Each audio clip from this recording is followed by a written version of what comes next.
We're not gonna make it, are we? People, I mean. It's in your nature to destroy yourselves. Yeah.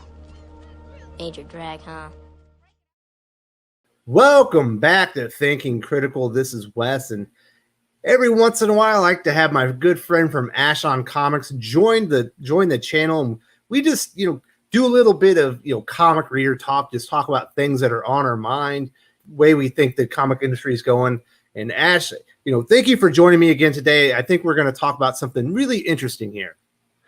Oh man, it was my pleasure. Thanks for having me on. As you know, I love talking comics with good people, and you're good people, and this should be a fun conversation. Thank you for the compliment. Like I said, I always love having you on the channel. Frequent collaborator on the Comics Aficionados. I believe you were on the very first stream, so you are an OG aficionado in your own right.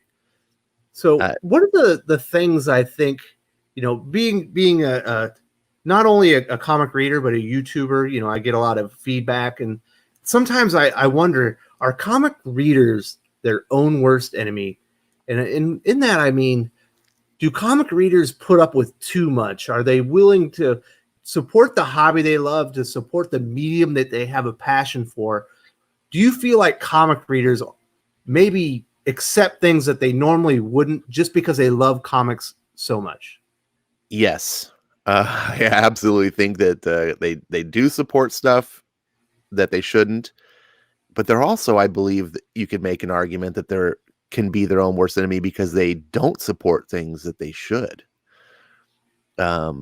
And oftentimes you'll see the people who are like, oh, this they did this with my favorite hero, blah blah. I'm out of comics for good now. And you're like, really? Like that's not helpful, and it's probably not beneficial to you as a fan to just abandon the hobby that you love because, let's say they, as a hypothetical example, they shot Dick Grayson in the head and they changed his name to Rick, and you're super mad. So you're like, I'm done. I understand being upset. I'm a fan too, and I've hated so many things that, things have been done to characters I love. It's kind of part and parcel that you're never going to have everything go the way you like. But there's so much good going on that you're missing out if you just abandon everything. Conversely, to your point though, then there's also the fans who stick around and go, yeah, this is cool. I'm happy with them destroying these characters. I'll just keep paying. Like, what? Yeah, I think we're all, we're all, if you want to say guilty, I know I've been guilty of that. When you just spoke about it, when Ben Percy's Nightwing run got prematurely shuttered after Batman 55, he's no longer Dick Grayson, he's Rick Grayson.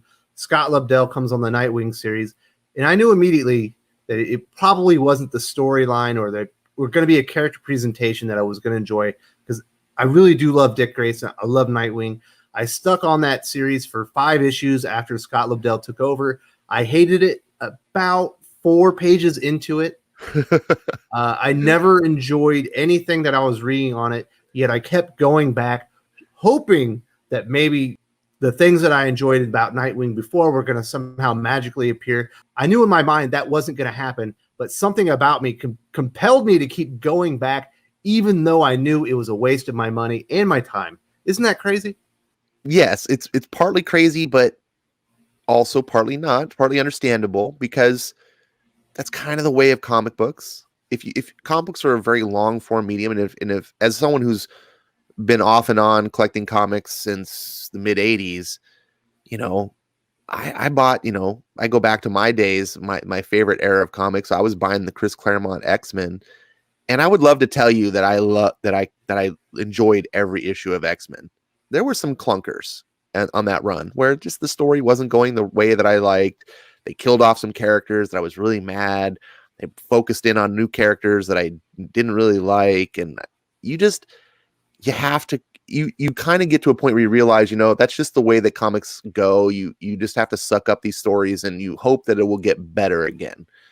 I don't think that's what you're talking about though. Because I think in those days, Chris Claremont was doing his best to try to tell a great story. It just wasn't resonating with me. Here, where you're seeing publisher mandates and different things, and writers aren't into something, or writers quit or get fired, and the characters suffer not because a writer just isn't writing his best work, but because publishers are actually feeding us a poor product. And in the case of Nightwing, I believe personally that was the case. Like, there was no reason. They should have kept Ben Percy on, by all accounts. It seems like he had a good story pitch. He was going some great directions.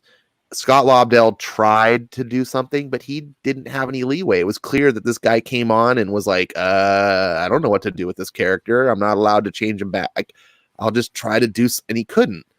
And so as a fan, you're like, well, wait a second. Why am I reading this book now? Because it's not like the writer's really trying. It's not like this is a case where the publisher is just giving me, S on a plate.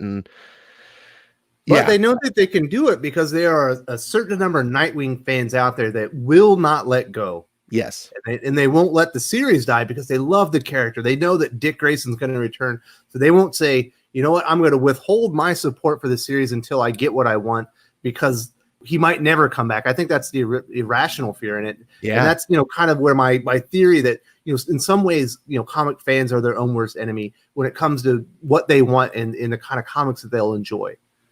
Yeah, no, I think you're right. And I think Dick Grayson becomes this really good example, because I wasn't really a big Dick Grayson fan, but I had that fear myself. I was like, oh man, if fans stop buying this book, it seems to me on the outside that Dan Didio really wants to get rid of this character. Maybe this is by design. Maybe they're doing this on purpose so that fans will stop buying the book so that they can have an excuse to pull it. Maybe, I don't know. That's just my tinfoil hat, but I can see other fans who are much more passionate about the character really thinking that. Yeah, then you get, kind of into completionists, which I'm not a completionist. I that kind of collecting actually doesn't interest me. I think I've said it on the channel recently. I'm not really a comic book collector. I think that confused some people. They're like, oh, you don't buy comic books. Absolutely, I buy comic books. I have a whole storage thing full of comic books and everything like that, but I do not keep the comic books specifically because they're going to hold value in the future. That's what I consider like a collector. Like a completionist, I can't even fathom it. Like having an entire uninterrupted line. To be a Superman fan and love the character so much that you have maybe an uninterrupted, 50, 60, maybe 80-year run of the character, but still be willing to pay for what Brian Michael Bendis is doing with the character just feels that's even irrational to me. And I've done irrational stuff for comics. Yes. I really understand the plight of the Superman buyer, because I was that way. I was buying X-Men for 10 years, go back to the 80s and 90s, 10 years straight, backwards and forwards. And by that, I mean, I was buying every monthly issue, but I was also going backwards from the point I jumped in to go backwards and try to get all those back issues of Claremont's run. So for 10 years, I was doing that. And then when Chris Claremont retired, and they split off the big X-Men to 2 books and did all this stuff, I stayed on for a while, and it was good for a little while. But then Image started, Jim Lee left, things started going downhill, and they started putting lesser and lesser writers on the books, lesser and lesser artists, and I was like, it went from being excited and buying my favorite book every month to going, what is this that I'm buying? I was just disappointed. And this wasn't a day of politics and comics or anything. It was just a day of, these comics aren't good. They're just, ugh. And I was like, why am I spending so much money at the comic book store? And this is my favorite book. And it ultimately did push me out of comics, not as an anger thing, but just like, this isn't fun anymore. I don't enjoy this. And I probably should have pulled the plug. In hindsight, if it were me today, I just would have pulled the plug on X-Men, and I just would have found other good stuff. But because it was my favorite book and everything like that, it's just everything soured in me at once. And I just sort of phased, and I found a new hobby, and I just went my own way. I didn't lose my love for comics, but I just lost my love for comics at that time. Now, Superman fans today, I get that. I held on to buying X-Men for probably a couple years longer than I should. And I think that's where Superman fans find themselves today. Now they're like, man, it's been so good. Maybe Bendis will go away. Maybe he'll go on to another book and we'll get something else back and it'll be good again. So I'm just going to keep buying this through the muck. I mean, I did that through Batman. I was just buying Tom King Batman books because I didn't want to. I knew he was going to eventually end. And I was to the point where I was like, I'm going to cancel this. I can't stand this anymore. And then they announced he was being pulled. And I'm like, okay, well, I guess I'll keep buying the issues now. You bought the next 20 issues or 15? Or yeah, like I just like I'll go. Yeah, but yeah, I'm my own worst enemy. Like I should have, but I'm a collector, and so I do understand. And it's not for money sense. I just like collecting and having the whole thing. You know, if it's baseball cards, I want the whole season. Like I can't have missing pieces. If I have Batman, I want all of them. You know, like not every Batman book ever made, but you know, just a certain, if it's a run, I can't stand there being like one comic missing and going, I don't have, I might as well just fill this. It's weird. It's a weird thing that either you get it or you don't, I guess. You know, when we were talking about, you know, kind of irrational behavior, I think one of the things we always talk about, vote with your wallets. And with that, if you enjoy the comic, go buy it. If you aren't enjoying the comic, you know, don't go buy it. We think of it maybe as in really simple terms like that. But I think maybe some other comic book readers think of, if I don't go and buy it, I'm voting for my wallet that says I don't want comics, period. Or maybe something like that, where the rationale goes a little bit too extreme. And that's why I think there are a lot of readers out there that are continuing to buy comics they don't want to read, just so that the comic industry knows that they want it to still be there. Yes. And this is the thing that I've been arguing for probably 2 years now. And it's like, absolutely vote with your wallet, but don't just pull your money. Absolutely redistribute it.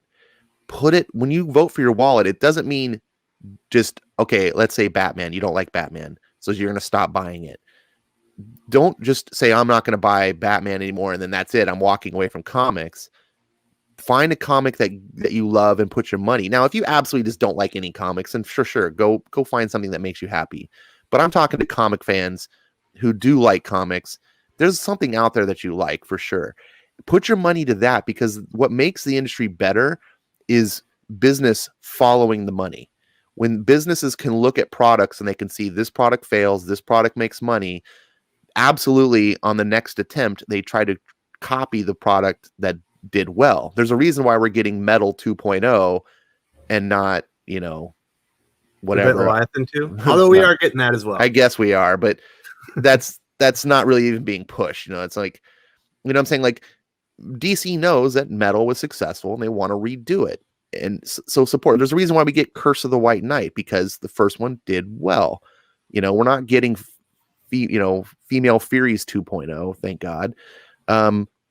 So support these things. That's why I encourage people, find things that you love.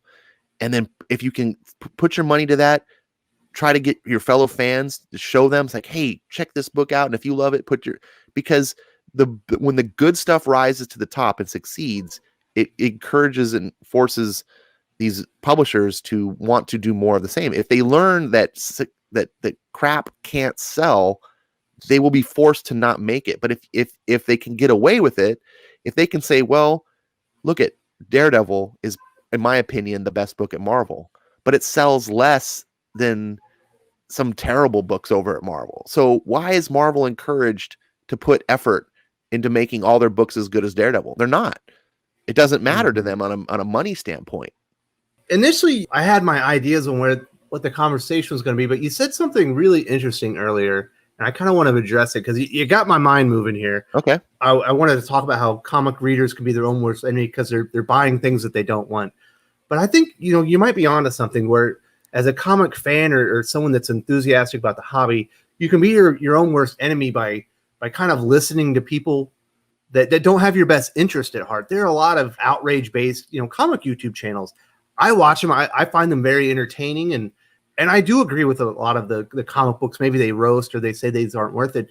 But I think if you get too maybe enveloped or you buy in too much into that outrage, everything is terrible, you can definitely get that outlook on comic books that there's nothing good out there.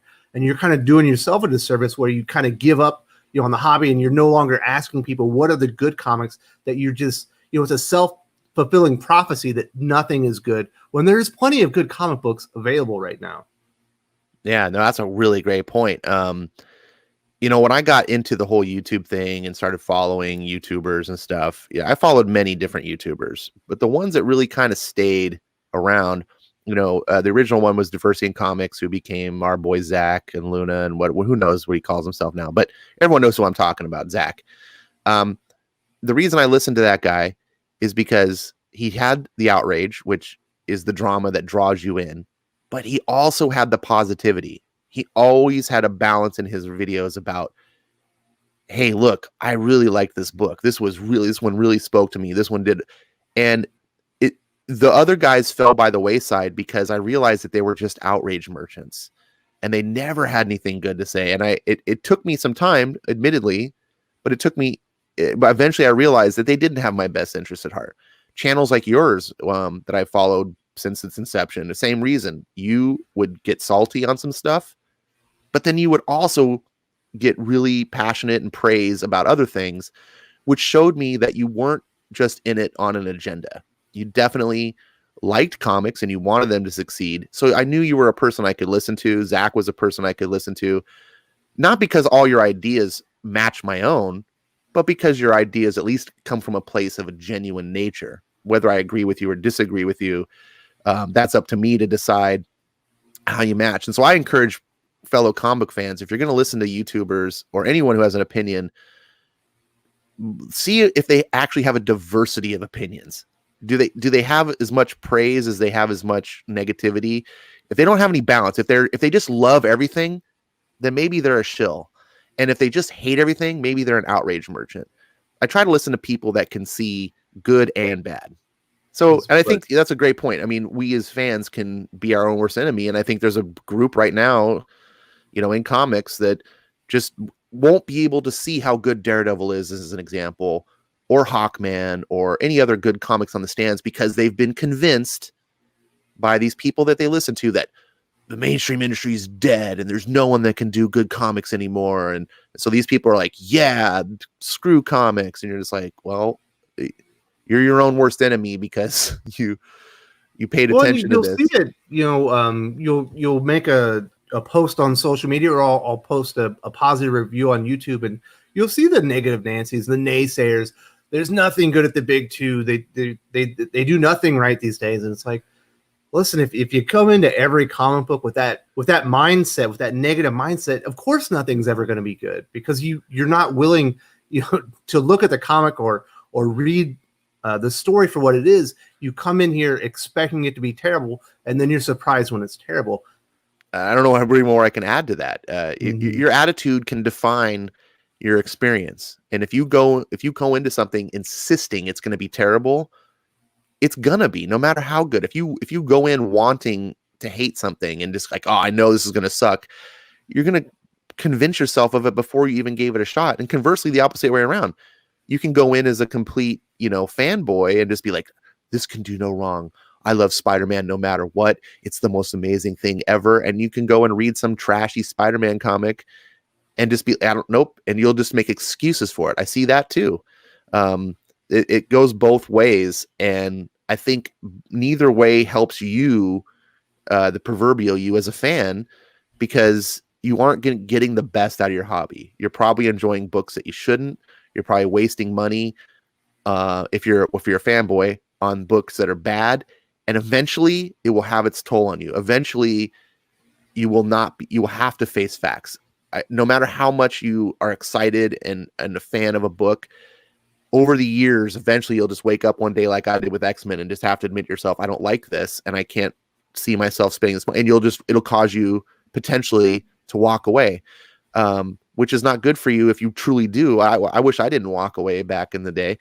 Or conversely, if you're the opposite, maybe you don't buy books at all and you don't experience like I did. I didn't experience Donny Cates' Venom because I was so anti-Marvel back in 2018. Like, they can't do anything good, and people are like, no, you got to check out Venom. And I was like, I don't care. Yeah, maybe to tell you on Daredevil for months. You're like, nope. Yeah. And then nothing in Marvel's good. I was like, it's like the best comic there is. Yeah. And eventually I was my own worst enemy. And so I had to open my eyes.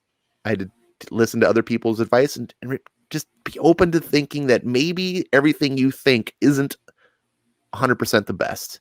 maybe someone else has something to offer. Maybe you can possibly be wrong on an opinion, or maybe you're just not aware as you think. And I'm so glad, because Daredevil's great and Venom is great. Everyone has an opinion. If a viewer comes in and they see my Brian Michael Bendis Superman videos, it's okay for you to like Superman. That doesn't mean I dislike you or anything, but you should definitely come in, with your own taste and everything. Zach was a good example. I like his channel. He was this might be controversial. I think he's a pretty good guy. He's made some mistakes, but he's one of the reasons my channel exists. He was an inspiration to me, and I think deep down inside he's a good guy. But we do not share the same taste in comic books. I remember him pushing Mr. Miracle like it was the greatest comic ever. He's the reason I have one issue of Mr. Miracle. It's awful. Me too. I was like, why did I read this? And I just kind of figured out, I watch his stuff for entertainment purposes. There are genres of comic books that he reviews that we do see similar, eye to eye on. But there are other things that when he reviews it, it's like, whatever. This is for entertainment only. I'm not really here for the recommendation anymore. So I think people need to come in there with that. If you see something on the screen that looks interesting, even though it's being a negative review, go check it out. You might like that comic. Just because I didn't like it or you didn't like it doesn't make it a bad comic. If you love the comic, you love it. And that's what we're all here for. Yeah, I think the takeaway here is be true to yourself. If you're buying a comic just because you love Nightwing, and even though it's crap, you're just like, I'm just going to ride it through because I'm afraid they're going to cancel it or whatever. Just be true to yourself. Understand what you're doing. Don't convince yourself of things that aren't true. If you love Bendis Superman and you truly do, more power to you. I don't like it. It's not for me. But as long as you're not the guy who's just like, I just love Superman, so whatever Bendis does is fine, and you're just going to convince yourself, that's what I'm addressing. But if you really love it, this is a book you're going to go back and read year after year, over and over, and you like it, awesome. I wish I was in your shoes. I'm unfortunately not. But that's what matters for you as a fan. You're getting your money's worth, and you're not being your worst enemy. That's not what we're talking about. Yeah, if you're a completionist, if you want to have a complete run of Action Comics and Superman, and you don't care about the quality of the comic, and you're willing to shell that money out, and your collection makes you happy, then you're being a good comic book reader, a good collector, because that's what you enjoy. But if you're buying something, at the end of the day, you have a taste in your mouth, you're like, oh, that's not what I wanted. Don't be your worst enemy. Go out there, be passionate about the comic books. Support the comics that are great. Support the creators you really like. Let them know on social media and other places. Get the word out that you really like something. But, don't be that person that's just forcing something on yourself, because in the end, it's going to sour you on the hobby. It's going to sour you on other comics that are really good. And it's just going to make it a not enjoyable experience. And we all want to love comics. That's why we're here. That's why Ash is here. That's why I'm here. I guess that's really the purpose of the video. And Ash, thank you so much for joining me. Not exactly the way I expected this conversation to go. You brought up a really good point about how you can be your own worst enemy, by having negative mindsets and going in and just knowing something's going to be terrible. And you might miss that comic that you were going to love for the rest of your life. Well said, brother. Thanks for having me. If you enjoyed this video, please give it a like. I would appreciate it very much. It helps us attract more views for the channel. Subscribe for future commentary, comic book news, and reviews. And don't forget to ring the bell for notifications. If you want to talk comics, movies, and much, much more, you can follow me on Twitter at Wes_from_TC. With that, Salamat Po, and I'm out.